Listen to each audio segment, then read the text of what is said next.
Labrada gives insight into old-school bulking techniques used in 1980s. Talks high-intensity training with exercise scientist. Labrada examined the concept of bulking with Dr.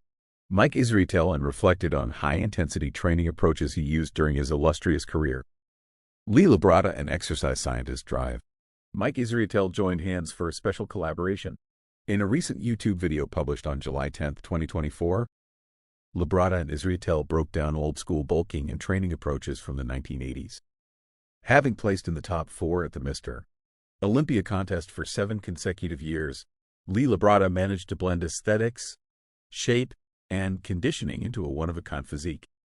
Despite giving up 50 pounds to many of his adversaries, Labrada proved to be formidable at the highest level in the men's open, defeating mainstays of the category like Robbie Robinson, Albert Beckles, and Samir Banat. Serving as the host of the Labrada Show, the 64-year-old bodybuilding great is known for sharing the techniques that helped him carve out a legendary career. Below, he and Dr. Israetel detail how bulking and training approaches were crafted when he was at the top of his game. Labrada talks old-school bulking and training approaches from the 1980s with exercise scientist. During his early years in the sport, Labrada said the norm was 20 sets of 8 to 10 repetitions, a system that was used by bodybuilders such as Arnold Schwarzenegger and Franco Columbu. However, Labrada shared that his approach to training changed thanks to the contributions made by high-intensity advocates like Mr. Heavy Duty, Mike Mentzer, Elliot Darden, and Arthur Jones. I like that, Mike, not to buy into the dogma.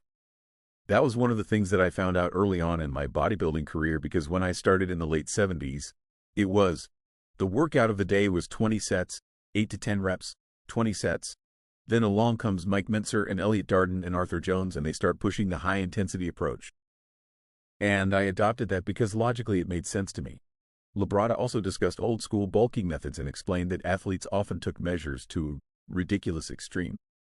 My background is as a civil engineer, so it just made sense to me. This is logical what they're saying. That was one of the early training styles that I adopted. One of the things that was big back in the day also was the concept of bulking up. Some would take it to a ridiculous